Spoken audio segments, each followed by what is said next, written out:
बच्चों सीयूटी 2026 का first shift का 11 मई का जो एग्ज़ाम है इस टाइम पे हो चुका है जब मैं इस वीडियो को रिकॉर्ड कर रहा हूँ। बच्चों से बातचीत हुई है, अभी आप लोगों के यहाँ पर जो जीएटी का पेपर है वो किसी बच्चे का देखने को नहीं मिला है। लेकिन आप लोगों को ये बोलूँगा कि जिन बच्चों का भी पेपर हुआ है, जिनसे बातचीत हुई है, तो क्या क्या जो कॉमन चीज़ें आपको ध्यान रखनी है। आपका आगे आने वाली किसी भी शिफ्ट में पेपर है तो कुछ चीज़ें ऐसी हैं, किसी भी टाइम पे आपका पेपर हो आपको ज़रूर ध्यान रखनी है कि पेपर को अटेम्प्ट कैसे करना है, पेपर पहुंचने से पहले और पहुंचने के बाद क्या क्या चीज़ें आप लोगों को ध्यान रखनी है। सबसे पहली चीज़ तो पेपर एग्जामिनेशन सेंटर में आप लोग कम से कम रिपोर्टिंग टाइम से 1 घंटे पहले पहुंचो। मेरे पास में सुबह से 3 फोन्स आ चुके हैं जिनका ट्रैफिक में फंसने की वजह से एग्जाम नहीं हो पाया। जी हाँ, उनमें से एक बच्चा ऐसा था जिसने ड्रॉप लिया था सेकंड टाइम। तो बेटा ये 1 साल का मामला है यार। 4 घंटे 3 घंटे पहले भी पहुंचना पड़े तो क्या ही दिक्कत है, क्या ही परेशानी हो जाएगी। एक दिन दुखी भी हो जाओगे तो क्या ही बिगड़ जाएगा। पेपर नहीं दे पाए तो सोचो अपने आप को, फिर आप माफ नहीं कर पाओगे यार, बहुत बड़ा। वो बच्ची जो है ना परेशान है, सुबह से कभी इधर मेल कर रही है कभी उधर कर रही है, लेकिन पेपर छोड़ना नहीं चाहिए। 1 घंटा पहले पहुंच जाएंगे, वहां जाके बैठ जाएंगे, कोई दिक्कत नहीं है, लेकिन लेट नहीं होना है। बहुत स्ट्रिक्ट जो है चेकिंग चल रही है एनटीए की, किसी को घुसने नहीं दिया जाएगा। और दूसरी चीज जो है, आप लोगों को यहाँ पर थोड़ा सा जो है ना काम रहना है। ज़्यादा वहाँ पे बच्चों से डिस्कशंस नहीं करने हैं कि मेरी तैयारी ऐसी है वैसी है। कोई कुछ नेगेटिव बोल देगा वहाँ पे तो आपका दिमाग खराब हो जाएगा। तो पूरे पेपर के अंदर जो है ना आप लोगों को फिर वही वही चीज़ें जो है वही चीज़ें जो हैं आप लोगों के दिमाग में आने वाली हैं। और try to do 100% of your paper, अपने पेपर का 100% करने की कोशिश करें आप। सॉरी, मैंने यहाँ पे बोल दिया कि 100% आपको खुद का करना है, पेपर का नहीं करना है। यानी कि पेपर जितना आया ना, ऐसे नहीं सोचना कि पेपर कंप्लीट करना है मेरे को, 50 क्वेश्चन नहीं करने हैं आपको, या आप जितने भी आते हैं उतने ही करने हैं। ये नहीं सोचना है कि मतलब मेरे को पूरा पेपर ही अटेम्प्ट कर देना है या पूरे सवाल ही करके आने। जितना आपको आता है उसका 100% करके आना है। आपको जो चीज़ नहीं पता है वो नहीं पता है, लेकिन एटलीस्ट जो पता है ना वो नहीं छोड़ के आनी है। और तुक्का जो है वो कम से कम मारना है। अक्कड़ बक्कड़ बम्बे बो जय माता दी, ये सब आपको नहीं करना है पेपर में। जिसमें आप श्योर हो वही आप चीज़ें करके आए। उसके बाद में कोई भी नंबर टारगेट नहीं करना है, मेरे को तो ना 230 नंबर लाने हैं, मेरे को तो 200, क्योंकि आपके सोचने से कुछ नहीं होता भाई। पेपर आएगा, पेपर अटेम्प्ट करोगे, लेवल क्या है, डिफिकल्टी क्या है, चीज़ें क्या है, कितना दिमाग चलेगा कितना नहीं चलेगा, आज आपका लक कैसा है, दिन कैसा है, किस्मत कैसी है, सब पे भी डिपेंड करता है। इसलिए बस ये सोचना है कि अपना 100% दे करके आऊंगा, जो भी मैंने मेहनत करी है उसका। ये नहीं है कि इतने नंबर आने चाहिए या उतने नंबर आने चाहिए, ये नहीं होना चाहिए।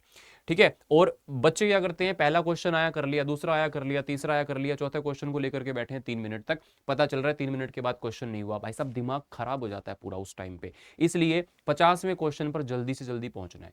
जल्दी पहुंचने का मतलब ये नहीं है कि सारे क्वेश्चन देखते देखते फटाफट 50वें पे पहुंच गए। आप लोगों को जो क्वेश्चन आता है पहली बार में आप लोगों को क्वेश्चन को देख के डिसीजन लेना है कि भैया ये क्वेश्चन करना है या इसको मार्क करना है, आगे के लिए करना है या फिर बिल्कुल ही नहीं आता उसको छोड़ना है। तो जो नहीं आता है उसको बिल्कुल छोड़िए और तुरंत डिसीजन 2-3 सेकंड में ही लेना है आपको। ये नहीं है कि, और वो डिसीजन लेने की पावर कब आएगी, जब आपने मॉक टेस्ट दिए होंगे, क्वेश्चंस अटेम्प्ट किए होंगे, आपको ऑनलाइन जो एग्जाम है उसके फीचर्स पता होंगे, किसको कैसे करना है आपको डील। तो वो सारी चीजें मॉक टेस्ट, अगर आपने मॉक टेस्ट नहीं दिए, आपका आगे किसी भी शिफ्ट में पेपर है, तो भाई अभी भी 2-4-5 मॉक टेस्ट दे करके देख लो, एटलीस्ट आपको पता चल जाएगा। तो आपको डिसीजन 2-4 सेकंड में लेना पड़ेगा कि क्वेश्चन करना है नहीं करना है या फिर बाद में इसको करना है। ठीक है, किसी भी क्वेश्चन पे स्टक नहीं होना है, किसी क्वेश्चन को 1-1.5 मिनट ज्यादा का टाइम नहीं देना है। हो जाए ठीक है, नहीं हो जाए तो अभी कोई दिक्कत नहीं है, 1-1.5 मिनट हो गया उसको छोड़ दो। क्योंकि उससे ज्यादा टाइम देने के बाद अगर वो हुआ भी ना तो वो 3-4 क्वेश्चन का टाइम खा जाएगा, और नहीं हुआ फिर तो कहने ही क्या है, फिर तो आपका दिमाग जो है ना बहुत खराब हो जाता है। हार्ड और चैलेंजिंग क्वेश्चंस को आप लोगों को लास्ट में करना है। मुश्किल सवाल या फिर जो कैलकुलेटिव है नहीं आते हैं, पहले पंगे नहीं लेने हैं। आपने बाधा दौड़ सुना है, हर्डल रेस, भागता है जंप करता है, भागता है जंप करता है, भागता है जंप। वो जो हर्डल आती है ना उसको क्रॉस करना होता है, हर्डल से भिड़ना नहीं होता, तोड़ना नहीं होता, हर्डल को क्रॉस करना होता है। तो क्रॉस करते हुए अगर फर्स्ट बार में आप इजी क्वेश्चन करते हुए अगर 20-25-30 क्वेश्चन कर लेते हो, तो आप आधे टाइम में 40 मिनट में भी अगर आप वो करते हो, तो जो बाकी टाइम बचेगा ना उसमें आप जो एवरेज क्वेश्चन आपने छोड़े हैं या फिर जो और क्वेश्चन छोड़े हैं वो लास्ट में आप अटेम्प्ट करोगे तो वो क्वेश्चन आपसे इजीली हो जाते हैं। कई बार स्टार्टिंग में क्वेश्चन नहीं हो रहा होता और लास्ट में वही क्वेश्चन हो रहा होता है, क्योंकि एग्जाम हॉल में जाकर के हम ना फेमिलियर हो जाते हैं, हमारा जो माहौल है वो थोड़ा सा लाइट हो जाता है, तो हम चीज़ों को सीख पाते हैं। तो ये चीज़ें आप लोगों को ध्यान रखनी है, जो चीज़ें मैंने आपको बताई है इस चीज़ को आप लोगों को बहुत ज़रूरी। अच्छा, एक यहाँ पे आपको जो भी आपके डॉक्यूमेंट्स हैं वो रेडी करके लेके जाने। एक आध एक्स्ट्रा ले जाओगे कोई फर्क नहीं पड़ेगा, कम ले जाओगे, वहाँ पे एग्जामिनेशन सेंटर के बाहर इधर उधर भागोगे टाइम लग जाएगा। और चाहे वो सारा काम हो भी जाए, लेकिन ना वो जो एक पैनिक क्रिएट हो जाता है ना एग्जाम से पहले ही, तो वो फिर एग्जाम में भी उसका आपको रिफ्लेक्शन दिखेगा। इसलिए डॉक्यूमेंट एक आध एक्स्ट्रा आ जाएंगे, कोई नुकसान नहीं है। आप लोगों को अपना जो कॉपी है एडमिट कार्ड का, अगर एक ही शिफ्ट में पेपर है तो एक, दो शिफ्ट में तो दो ले जाना, ठीक है। ओरिजिनल फोटो आईडी प्रूफ आप लेके जाना, उसमें जो डेट ऑफ बर्थ है आपके एडमिट कार्ड में आपका और आपके आईडी में वो सेम होना चाहिए, नहीं है तो 10th की मार्कशीट ले जाना, वहाँ आपके वो काम में आ जाएगी। दो फोटो लेकर के जाना, एक आध आईडी और भी एक्स्ट्रा ले जाना, आधार या आपके डीएल पैन कार्ड कुछ भी एक्स्ट्रा ले जाना, कोई दिक्कत नहीं आएगी, ठीक है। और ट्रांसपेरेंट पेन एक ले जा सकते हो, वैसे तो वहाँ पे मिलेगा, लेकिन बाई चांस कोई दिक्कत परेशानी आ जाए तो एक ट्रांसपेरेंट पेन आप लेकर के जा सकते हो, एक ट्रांसपेरेंट बोतल आप लेकर के जा सकते हो। और एग्जाम सेंटर में घुसने से पहले एक हल्का फुल्का खाना, कोई वहाँ पे बाहर जैसे एग्जामिनेशन सेंटर के बाहर कार्ट वगैरह लगे होते हैं, तो वहाँ से आप कोई जूस वगैरह ले सकते हो, या हल्का फुल्का खाना है, ज़्यादा ठूस ठूस के खा के नहीं जाना है। और उम्मीद करता हूँ कि आप लोगों ने नींद अच्छी ली हुई होगी, 6-7 घंटे की नींद लेकर के जाना। ऐसे नहीं कि पूरी रात जाग रहे हैं, सुबह पेपर देने जा रहे हैं। भाई साहब लिटरली तुम कितना भी पढ़ लो पूरी रात में, लेकिन वो तुम्हारा जो एफिशिएंसी आनी चाहिए ना वो नहीं आएगी, क्योंकि माइंड ही नहीं काम कर रहा अच्छे से, तो तुम कितना भी पढ़ के चले जाओ। इसलिए माइंड का रिलैक्स मोड पे होना बहुत ज़्यादा ज़रूरी है। तो ये सारी चीज़ें हैं जो कि मैं अभी बच्चों से सुबह से बात कर रहा था कि एग्ज़ाम होने के बाद में क्या फील कर रहे हैं, तो ये सारी चीज़ें उनके द्वारा मुझे यहाँ पर थोड़ा सा और पता चला है, तो मैंने आपको सोचा कि ये यहाँ पे चीज़ें बता दी जाएं। और जीएटी का पेपर अभी तक मेरे को कोई देखने को नहीं मिला है किसी शिफ्ट के अंदर, जैसे ही आएगा तो उसके अंदर मैं आप लोगों को एक्सपेक्टेड क्वेश्चंस भी आगे करवाऊंगा, और साथ में आप लोगों का लास्ट टाइम में जो रिवीजन करवाए हुए उन क्लासेस को आप जरूर देख लीजिएगा। और जीएटी के लिए मैंने आप लोगों को सभी को एक ई बुक यहाँ पे दी हुई है, जीएटी ई बुक ब्रह्मास्त्र के नाम से।